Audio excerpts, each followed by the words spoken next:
Bayangkan, pertahanan yang selama ini digadang-gadang paling kuat di dunia, Iron Dome Israel, runtuh hanya dalam hitungan menit.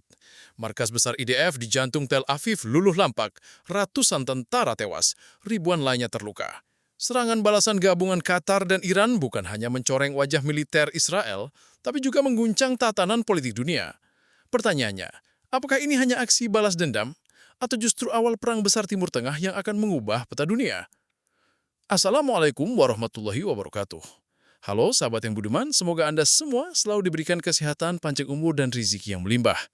Jangan lupa tulis asal kota Anda di kolom komentar, supaya kita bisa saling kenal lebih dekat. Sebelum lanjut, silakan tekan tombol subscribe dan like cerita ini agar semakin banyak orang yang tahu fakta mengejutkan ini. Hari itu, langit Doha seharusnya tenang. Jalanan kota dipenuhi lalu lintas seperti biasa. Para pekerja bersiap menuju kantor. Sementara keluarga-keluarga menikmati sarapan di rumah. Namun ketenangan itu pecah ketika sirene meraung di berbagai sudut kota. Dari kejauhan, suara ledakan menggema. Israel melancarkan serangan udara mendadak dengan dalih mengejar salah satu tokoh penting Hamas yang disebut-sebut bersembunyi di Qatar. Israel berdalih operasi itu hanya penangkapan terbatas. Namun kenyataannya, rudal-rudal yang ditembakkan tidak hanya menghantam target militer, melainkan juga mengenai area sipil di pinggiran Doha. Beberapa gedung apartemen luluh lantak, mobil-mobil terbakar, dan kepanikan warga pecah seketika. Wajah-wajah ketakutan memenuhi jalan, orang-orang berlarian mencari perlindungan, sementara asap hitam mengepul menutup langit biru pagi itu. Bagi Israel, ini adalah strategi pamer kekuatan. Mereka ingin menunjukkan kepada dunia bahwa siapapun yang melindungi musuhnya akan merasakan akibatnya. Tetapi yang tidak disadari Israel, langkah ini justru seperti menyalakan api di tengah ladang kering. Api yang siap menyambar, membesar, dan sulit dipadamkan. Qatar selama ini dikenal sebagai negara kecil yang lebih fokus pada diplomasi dan ekonomi. Namun serangan ini dianggap penghinaan. Apalagi wilayah yang diserang berada di dekat jantung ibu kota. Rakyat Qatar marah. Pemerintah mereka segera mengeluarkan pernyataan tegas. Israel telah melewati batas. Kemarahan rakyat terlihat jelas. Ribuan orang turun ke jalan, meneriakkan dukungan untuk negaranya. Mereka menyalakan obor, mengibarkan bendera, dan berjanji berdiri di belakang pemerintah. Media sosial penuh dengan gambar dan video kehancuran, menyulut gelombang simpati dari negara-negara lain di Timur Tengah. Iran, yang sudah lama menjadi musuh bebuyutan Israel, tidak tinggal diam. Dalam waktu singkat, Teheran mengumumkan solidaritas penuh terhadap Qatar. Presiden Iran menyatakan bahwa serangan Israel ke Doha bukan hanya serangan terhadap Qatar, melainkan juga serangan terhadap seluruh dunia Islam. Kalimat itu bergema ke seluruh dunia dan menjadi sinyal awal terbentuknya aliansi baru. Serangan mendadak Israel yang diniatkan untuk melemahkan musuh justru berbalik arah. Bukan hanya Hamas yang jadi alasan, tetapi seluruh kawasan kini menaruh perhatian. Bagi banyak negara, langkah Israel ini adalah kecerobohan politik yang bisa memicu badai besar. Doha yang biasanya damai, kini berubah menjadi simbol perlawanan. Wajah-wajah sedih para korban terpampang di layar televisi internasional. Anak-anak menangis di pelukan ibunya, dan relawan sibuk mengevakuasi puing-puing bangunan. Dunia melihat semuanya. Israel mungkin berniat menunjukkan kekuatannya, tetapi dunia justru melihat kelemahan. Kesombongan yang akhirnya membuat banyak pihak bersatu melawannya. Dari sinilah babak baru dimulai. Api yang dibakar Israel di Doha tidak akan padam begitu saja. Justru api itu kini membesar dan siap melalap lebih luas lagi. Serangan Israel ke Doha menjadi pukulan telak, tapi juga membangkitkan semangat perlawanan yang selama ini terpendam.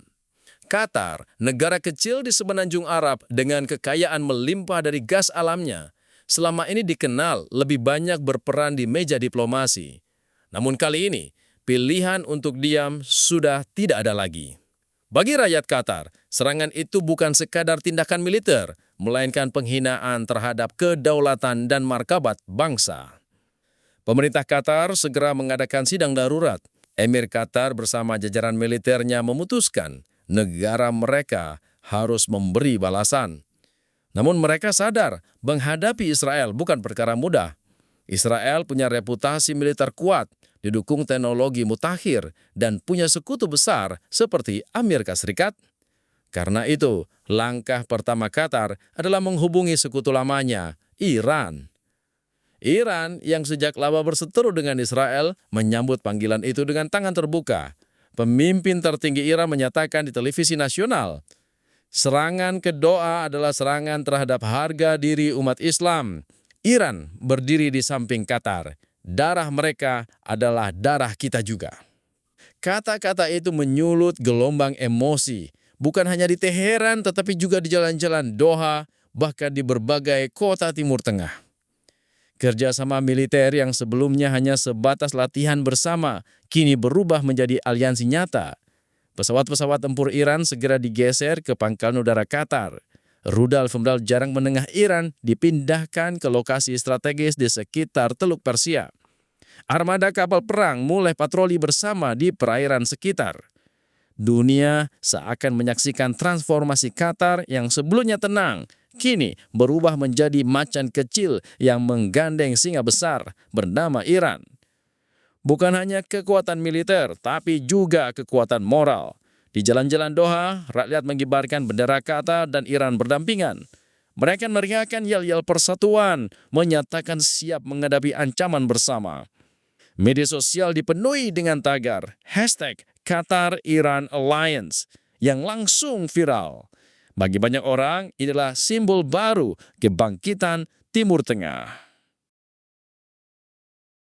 Sementara itu, di Teheran, ribuan orang berbaris di depan masjid-masjid besar, membawa poster bertuliskan "Hancurkan Zionis". Para ulama berkhutbah dengan penuh semangat, menyatakan bahwa inilah saatnya membalas arogansi Israel. Suasana itu membuat aliansi Qatar-Iran bukan hanya sekedar strategi militer, tapi juga gerakan emosional yang didorong oleh rasa solidaritas dan dendam lama. Israel mulai menyadari kesalahannya. Alih-alih melemahkan musuh, mereka justru menyatukan dua negara yang sebelumnya tidak terlalu dominan di medan perang. Yang lebih mengejutkan, beberapa negara Arab lain mulai menunjukkan dukungan diam-diam. Meski tidak terang-terangan, mereka mengirim bantuan logistik dan intelijen. Situasi ini semakin memperkuat Qatar dan Iran. Di balik layar, pasukan elit Iran, Garda Revolusi, bekerja sama dengan militer Qatar merancang strategi besar. Mereka tahu bahwa Israel punya pertahanan udara yang dianggap paling canggih di dunia, Iron Dome. Namun mereka juga tahu, setiap sistem pertahanan pasti ada celahnya. Dengan kombinasi rudal balistik Iran dan drone-drone canggih Qatar, mereka menyusun serangan yang tidak hanya terkoordinasi, tapi juga mengejutkan. Bayangkan, sebuah negara kecil yang biasanya hanya dikenal lewat olahraga, Piala Dunia, dan diplomasi, kini berdiri sejajar dengan kekuatan besar yang berani menantang Israel secara langsung. Dunia terperangah, media internasional menyoroti perkembangan ini dengan tajam. CNN menyebutnya aliansi yang tidak terduga. Sementara Al Jazeera menyiarkan laporan langsung dengan narasi penuh semangat. Inilah persatuan baru Timur Tengah.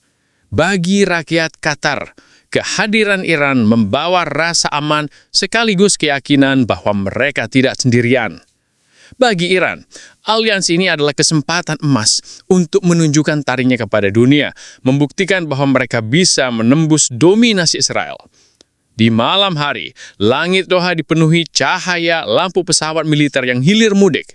Anak-anak yang ketakutan di pengungsian mendendar deru mesin jet, sementara orang dewasa menatap dengan mata berkilau, bukan lagi rasa takut, melainkan rasa bangga. Mereka percaya inilah awal dari perlawanan yang lebih besar. Israel boleh saja mengklaim sebagai kekuatan terkuat di kawasan, namun kini Qatar dan Iran berdiri berdampingan mengumumkan pada dunia bahwa mereka siap melawan. Dan ketika aliansi baru ini bangkit, dunia tahu api yang dinyalakan Israel tidak lagi bisa dipadamkan dengan mudah. Justru api itu kini semakin membara, siap menjalar ke jantung Tel Aviv. Langit malam di atas Tel Aviv biasanya dipenuhi cahaya kota yang gemerlap. Namun malam itu berbeda. Radar-radar militer Israel mulai menangkap pergerakan tak biasa dari arah Teluk Persia. Puluhan, bahkan ratusan titik merah muncul di layar. Operator Iron Dome, sistem pertahanan udara kebanggaan Israel, segera siaga. Mereka percaya diri, selama bertahun-tahun Iron Dome berhasil menangkis ribuan roket yang ditembakkan kelompok-kelompok perlawanan. Namun, kali ini sesuatu yang jauh lebih besar sedang datang. Dari arah Doha, rudal-rudal jarak menengah mulai meluncur. Di waktu yang hampir bersamaan, Iran melepaskan drone-drone kamikaze dalam jumlah masif. Ratusan drone terbang rendah, menyusup di antara gelombang rudal balistik. Taktik ini bukan kebetulan. Militer Iran dan Qatar sudah mengkalkulasi kelemahan Iron Dome. Sistem itu hanya mampu menargetkan jumlah tertentu dalam satu waktu. Dengan kombinasi serangan berlapis, overload menjadi tak terhindarkan. Alarm berbunyi di seluruh Tel Aviv. Warga berlarian ke tempat perlindungan. Ledakan-ledakan kecil terdengar ketika Iron Dome berhasil menjatuhkan beberapa rudal. Langit malam dipenuhi kilatan cahaya, seperti kebang api, tapi jauh lebih menakutkan. Setiap ledakan bukan tanda perayaan, melainkan pertarungan hidup dan mati. Namun tiba-tiba, sesuatu yang tak pernah terjadi sebelumnya terjadi. Beberapa rudal berhasil menembus perisai Iron Dome. Radar tidak mampu mengunci semuanya. Operator panik, sistem komputer overload, dan dalam hitungan menit, rudal-rudal itu melesat bebas menuju jantung Tel Aviv. Salah satu rudal pertama menghantam sebuah gedung perkantoran di pinggiran kota. Ledakan dahsyat menggetarkan kaca-kaca gedung di radius beberapa kilometer. Asap hitam pekat membumbung tinggi. Beberapa detik kemudian, rudal kedua menghantam pangkalan militer kecil di luar kota. Dunia tercengang. Iron Dome yang selama ini disebut kebal ternyata bisa ditembus. Media internasional segera menyiarkan berita itu. Al Jazeera menulis, Iron Dome breached. CNN melaporkan dengan nada serius. For the first time in decades, Tel Aviv is under massive attack. Hashtag Iron Dome jebol langsung viral di media sosial. Dunia menyaksikan kejatuhan mitos besar militer Israel secara langsung. Di dalam markas komando Israel, kepanikan merajalela. Para jenderal berteriak memberi perintah, tapi situasi sudah di luar kendali. Iron Dome hanya mampu menahan sebagian, sisanya menghantam tanpa ampun. Rumah sakit penuh dalam waktu singkat. Siren ambulans meraung sepanjang malam, membawa korban demi korban. Yang membuat serangan ini semakin memalukan bagi Israel adalah strategi sederhana namun mematikan yang digunakan Qatar dan Iran. Mereka tidak hanya mengandalkan rudal jarak jauh, tapi juga mengirim drone-drone murah dalam jumlah masif. Drone itu bukan ancaman besar jika sendirian, tapi jumlahnya yang ratusan membuat sistem pertahanan kewalahan.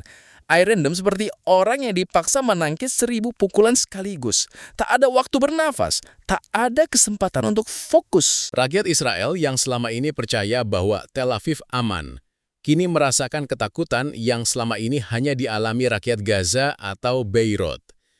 Mereka mendengar suara gemuruh ledakan, melihat kaca rumah pecah dan asap membubung tinggi di kejauhan. Banyak keluarga bersembunyi di ruang bawah tanah, memeluk anak-anak mereka yang menangis ketakutan. Qatar dan Iran berhasil membuktikan sesuatu. Tidak ada pertahanan yang benar-benar kebal. Iron Dome hanyalah mesin, dan mesin punya batas. Serangan ini menjadi simbol bahwa mitos Israel bisa dihancurkan. Keesokan paginya, dunia bangun dengan berita besar. Foto-foto kehancuran Tel Aviv beredar luas, gedung-gedung yang runtuh, jalanan dipenuhi puing, tentara sibuk mengevakuasi korban. Jumlah korban belum jelas, tapi laporan awal menyebutkan ratusan orang tewas dan ribuan terluka. Pemerintah Israel mencoba menutupi kepanikan dengan pernyataan resmi, kami masih menguasai situasi, tapi kenyataan di lapangan berkata lain. Rakyat mulai marah, menuding pemerintah gagal melindungi mereka. Para jurnalis internasional menggambarkan suasana Tel Aviv sebagai malam paling gelap sejak Perang 1973. Di Doha dan Tehran, suasana sebaliknya. Jalanan dipenuhi sorak kemenangan, bendera dikibarkan, orang-orang turun ke jalan merayakan apa yang mereka sebut Hari Kehancuran Iron Dome. Media pro-Iran bahkan menyebutnya sebagai malam emas saat dominasi militer Israel runtuh. Bab ini menandai perubahan besar. Bukan lagi Israel yang ditakuti, tapi Qatar dan Iran yang mulai dipandang sebagai ancaman nyata. Dunia tahu, serangan ini bukan yang terakhir. Dan ketika Iron Dome sudah bisa dijebol, tidak ada lagi yang benar-benar aman di Tel Aviv. Serangan gabungan Qatar dan Iran terus mengguyur langit Israel tanpa henti. Malam yang awalnya penuh kepanikan berubah menjadi neraka bagi Tel Aviv. Setelah Iron Dome jebol, rudal-rudal yang lolos melesat menuju target yang paling sensitif, yaitu Har Kirya, markas besar Angkatan Pertahanan Israel atau IDF, simbol kekuatan militer yang selama ini digadang-gadang tak tertandingi. Har Kirya bukan sekadar markas militer, disinilah pusat komando, gudang data, dan ruang strategi tempat para jenderal besar Israel merancang setiap operasi. Kompleks ini dilengkapi bunker bawah tanah, pusat komunikasi canggih hingga fasilitas pertahanan berlapis. Bagi Israel, Har Kirya adalah otak militer sekaligus benteng terakhir pertahanan negara. Namun, malam itu semua kebanggaan itu runtuh dalam sekejap. Tepat pukul 2:30 dini hari, sebuah rudal balistik Iran yang lolos dari sistem pertahanan menghantam sisi barat kompleks Har Kirya. Ledakan dahsyat mengguncang seluruh kota, gedung-gedung tinggi di sekitar Tel Aviv bergetar, kaca-kaca pecah, dan suara dentuman terdengar hingga beberapa kilometer jauhnya. Api langsung menjalan ke gedung utama, asap tebal membumbung tinggi ke langit. Di dalam kompleks, situasi lebih parah. Tentara yang sedang berjaga tak sempat melarikan diri. Koridor penuh dengan reruntuhan beton, kabel-kabel listrik terputus dan jeritan minta tolong menggema di antara puing. Ratusan prajurit tewas seketika, sementara ribuan lainnya terluka parah. Mereka yang selamat hanya bisa menatap kosong, tak percaya bahwa markas yang selama ini mereka anggap tak tersentuh bisa hancur dalam sekejap. Media internasional segera menyorot kejadian ini. Beberapa stasiun berita menayangkan gambar satelit yang memperlihatkan kobaran api di tengah kota. Al Jazeera menulis dengan tajuk besar, Har Kirya in Flames. Sementara BBC menyebutnya sebagai pukulan paling memalukan bagi militer Israel sejak Perang Yom Kippur. Dunia menyaksikan Israel yang biasanya menyerang kini justru menjadi pihak yang diserang habis-habisan. Rakyat Israel panik, banyak yang tidak percaya bahwa rudal bisa menembus hingga jantung Tel Aviv. Sirene darurat meraung tanpa henti, rumah sakit kewalahan dan antrian panjang ambulans memenuhi jalanan. Keluarga-keluarga tentara menangis di depan televisi, menunggu kabar dari orang-orang yang mereka cintai. Media sosial Israel dipenuhi postingan sedih, foto prajurit muda yang gugur, pesan terakhir kepada keluarga, hingga seruan marah terhadap pemerintah. Di Doha dan Tehran, suasana sebaliknya. Rakyat tumpah ruah ke jalan, merayakan apa yang mereka sebut sebagai hari pembalasan. Mereka melihatnya bukan sekadar kemenangan militer, melainkan juga simbol keadilan setelah bertahun-tahun melihat Israel menindas tanpa henti. Bahkan di beberapa negara Arab lain, rakyat bersorak meski pemerintahnya memilih diam. Bagi para analis politik, kehancuran Har Kirya adalah titik balik. Israel tidak hanya kehilangan ratusan prajurit, tetapi juga kehilangan wibawa. Bagaimana mungkin sebuah markas sebesar itu yang dilengkapi sistem pertahanan modern bisa dihancurkan hanya dalam satu malam? Pertanyaan itu menggema di ruang-ruang debat politik dunia. Amerika Serikat berusaha meredam situasi dengan menyatakan dukungan penuh. Tetapi tekanan internasional sudah terlanjur membesar. Yang membuat situasi semakin parah adalah kabar bahwa beberapa data militer penting Israel hilang akibat serangan itu. Server-server yang menyimpan informasi strategi, komunikasi rahasia, dan dokumen operasi hancur bersama gedung. Jika benar, maka bukan hanya fisiknya luluh lantak, tetapi juga jantung intelijen Israel itu ikut porak-poranda. Har Kirya yang selama ini menjadi simbol kekuatan kini berubah menjadi simbol kehancuran. Reruntuhan gedung, asap hitam, dan mayat-mayat prajurit menjadi bukti nyata bahwa Israel tidak kebal. Dunia tercengang, dan Israel untuk pertama kalinya dalam beberapa dekade harus menelan pil pahit. Mereka bisa kalah, dan mereka benar-benar sedang kalah. Bagi Qatar dan Iran, momen ini adalah puncak dari pembalasan. Mereka berhasil menorehkan luka yang begitu dalam pada musuh bebuyutan. Serangan ini membuktikan bahwa sekutu kecil dan besar bisa bersatu. Dan ketika bersatu, bahkan tembok paling kokoh pun bisa runtuh. Malam itu, Tel Aviv tidak lagi menjadi kota yang aman. Har Kirya yang pernah menjadi pusat kebanggaan kini tinggal puing. Dan bagi rakyat Israel, ini adalah malam yang akan menghantui mereka selama puluhan tahun ke depan. Ledakan yang menghancurkan Har Kirya di Tel Aviv tidak hanya mengguncang Israel, tetapi juga mengguncang politik dunia. Keesokan baginya berita tentang kehancuran itu menghiasi halaman depan koran-koran internasional, televisi, portal berita, hingga media sosial penuh dengan gambar satelit yang memperlihatkan asap hitam tebal membumbung dari jantung kota Tel Aviv. Dunia terperangah.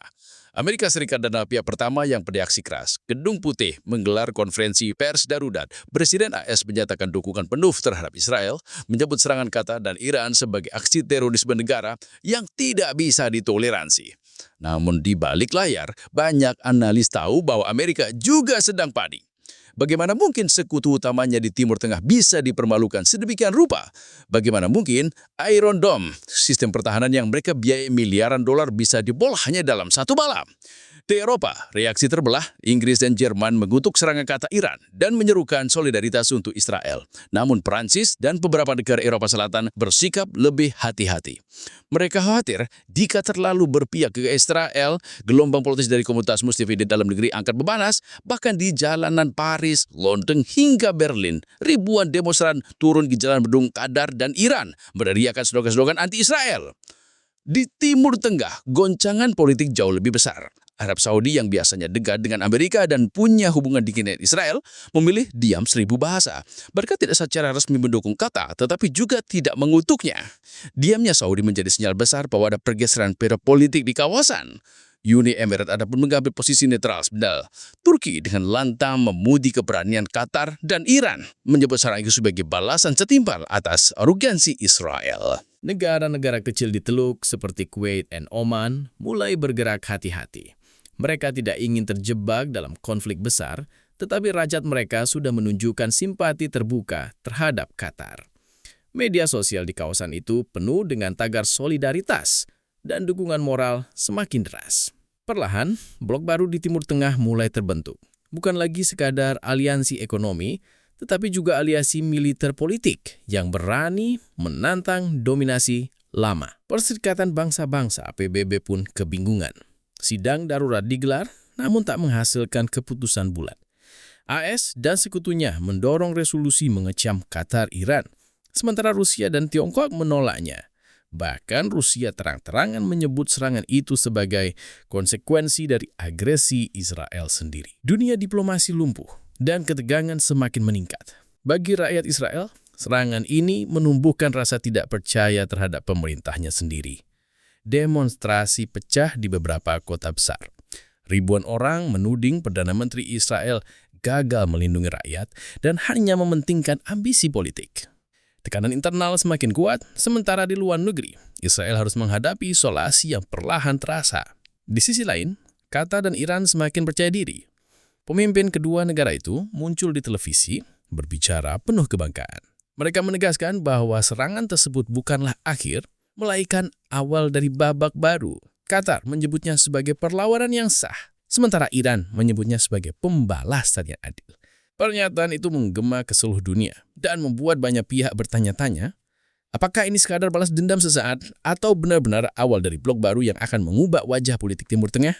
Guncangan politik dunia tidak hanya berhenti di ruang diplomasi. Harga minyak melonjak tajam di pasar internasional.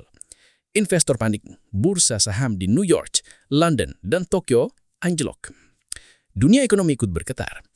Negara-negara pengimpor minyak seperti Jepang dan Korea Selatan mulai khawatir krisis energi akan kembali melanda. Malam itu, seluruh dunia seakan menahan nafas. Setiap pemimpin negara tahu bahwa serangan ini bukan sekadar konflik regional biasa. Ini adalah sinyal bahwa Timur Tengah sedang memasuki era baru. Era di mana Israel tidak lagi bisa merasa superior dan negara-negara kecil seperti Qatar bisa menjadi motor perubahan dengan dukungan sekutu kuat seperti Iran. Bab ini menjadi bukti nyata.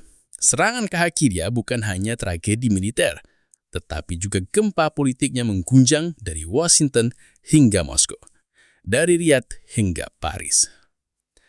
Dunia kini berdiri di persimpangan, menunggu apakah langkah berikutnya akan menuju perdamaian yang rapuh atau justru perang besar yang tak terelakkan. Serangan balasan Qatar dan Iran yang berhasil menembus jantung Tel Aviv meninggalkan pertanyaan besar di kepala banyak orang. Apakah ini sekadar episode singkat dalam konflik panjang Timur Tengah atau justru tanda lahirnya era baru yang penuh gejolak? Bagi Israel, Pukulan itu terasa seperti mimpi buruk yang nyata. Selama puluhan tahun mereka berdiri dengan keyakinan bahwa teknologi dan aliansi global mampu menjaga keamanan mereka. Namun dalam satu malam, keyakinan itu hancur. Rakyatnya kini hidup dalam ketakutan, pemerintahnya berada di bawah tekanan, dan militernya kehilangan wibawa. Dunia melihat Israel tidak lagi kebal, dan itulah yang membuat situasi semakin berbahaya.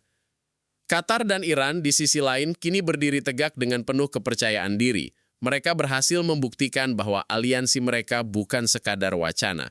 Dengan strategi gabungan, mereka menunjukkan bahwa kekuatan kecil sekalipun, jika bersatu, bisa menjatuhkan lawan besar. Di Doha, rakyat menyalakan kembang api di jalanan, sementara di Teheran, masjid-masjid dipenuhi doa syukur.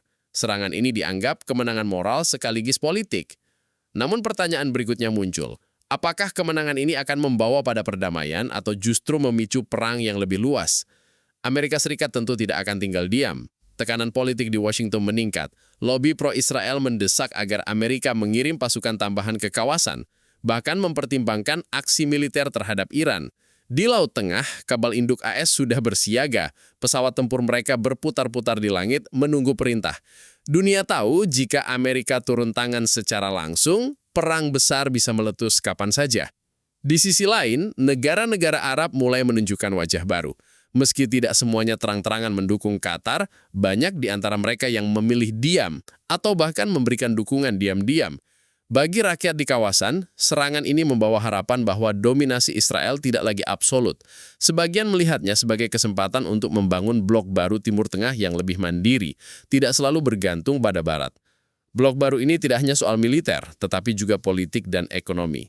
Bayangkan, jika Qatar dengan kekayaan gasnya, Iran dengan militernya, dan negara-negara lain yang bersimpati bergabung dalam satu barisan, maka keseimbangan kekuatan dunia akan berubah.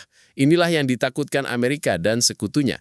Sebab lahirnya blok baru berarti lahirnya poros kekuatan yang bisa menantang dominasi lama. Namun, resiko perang besar tetap menghantui. Israel yang dipermalukan tentu tidak akan tinggal diam. Mereka punya sejarah panjang dalam membalas dengan kekerasan. Rudal-rudal mereka bisa saja diluncurkan ke Doha atau Teheran kapan saja. Jika itu terjadi, maka konflik akan meluas. Timur Tengah bisa kembali menjadi medan perang besar dengan korban yang jauh lebih banyak dari sebelumnya. Masyarakat dunia kini terpecah. Sebagian berharap blok baru ini akan membawa keseimbangan dan mendorong perdamaian yang lebih adil. Tapi sebagian lainnya khawatir bahwa ego politik dan dendam lama justru akan menyeret semua pihak ke dalam jurang perang besar yang tak berkesudahan. Di jalan-jalan Tel Aviv, rakyat menangis kehilangan orang-orang yang mereka cintai. Di Doha, rakyat bersorak bangga karena merasa telah membalas harga diri yang diinjak. Sementara di markas PBB, para diplomat berdebat tanpa henti, mencoba mencari solusi yang tampaknya tak kunjung datang. Babak ini menandai bahwa dunia sedang berada di persimpangan jalan. Apakah ini awal dari perang regional besar yang akan menyeret banyak negara ke dalam konflik? Ataukah ini tanda lahirnya blok baru Timur Tengah yang lebih berani dan lebih kuat? Jawabannya belum jelas. Tapi satu hal pasti, setelah malam itu, Timur Tengah tidak akan pernah sama lagi. Sahabat yang budiman, itulah kisah dramatis tentang serangan balasan Qatar dan Iran yang berhasil menjebol Iron Dome, menghancurkan hak Kirya di Tel Aviv, dan mengguncang politik dunia. Apa yang awalnya dianggap hanya sebuah dalih Israel untuk menangkap tokoh Hamas, justru berubah menjadi bumerang besar yang menampar wajah militer mereka sendiri. Peristiwa ini membuka mata dunia bahwa tidak ada kekuatan yang benar-benar kebal. Aliansi Qatar-Iran membuktikan bahwa persatuan dan strategi bisa menembus tembok pertahanan yang selama ini dianggap mustahil ditembus. Namun pertanyaan besar masih menggantung. Apakah ini akan menjadi awal perang besar yang melibatkan banyak negara, atau justru tanda lahirnya blok baru Timur Tengah yang mampu mengubah peta dunia? Hanya waktu yang bisa menjawab. Semoga kita semua selalu diberikan kesehatan, umur panjang, dan rezeki yang melimpah oleh Allah Subhanahu wa Ta'ala. Jangan lupa tuliskan asal kota Anda di kolom komentar, supaya kita bisa semakin dekat seperti keluarga besar. Bagaimana menurut Anda? Apakah ini awal dari perang besar atau justru lahirnya blok baru yang akan menantang dominasi lama? Tulis pendapat Anda di kolom komentar, karena setiap suara Anda sangat berarti.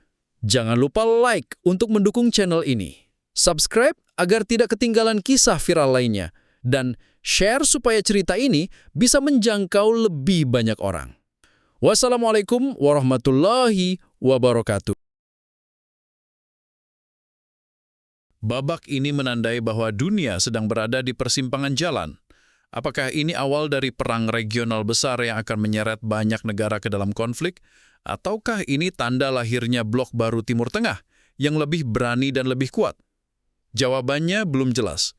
Tapi satu hal pasti, setelah malam itu, Timur Tengah tidak akan pernah sama lagi. Sahabat yang budiman, itulah kisah dramatis tentang serangan balasan Qatar dan Iran yang berhasil menjebol Iron Dome, menghancurkan Hakiria di Tel Aviv, dan mengguncang politik dunia.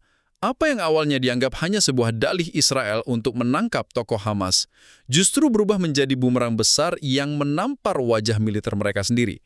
Peristiwa ini membuka mata dunia bahwa tidak ada kekuatan yang benar-benar kebal. Aliansi Qatar-Iran membuktikan bahwa persatuan dan strategi bisa menembus tembok pertahanan yang selama ini dianggap mustahil ditembus. Namun pertanyaan besar masih menggantung. Apakah ini akan menjadi awal perang besar yang melibatkan banyak negara? Atau justru tanda lahirnya blok baru Timur Tengah yang mampu mengubah peta dunia? Hanya waktu yang bisa menjawab. Semoga kita semua selalu diberikan kesehatan, umur panjang, dan rezeki yang melimpah oleh Allah Subhanahu wa Ta'ala. Jangan lupa tuliskan asal kota Anda di kolom komentar, supaya kita bisa semakin dekat seperti keluarga besar. Bagaimana menurut Anda?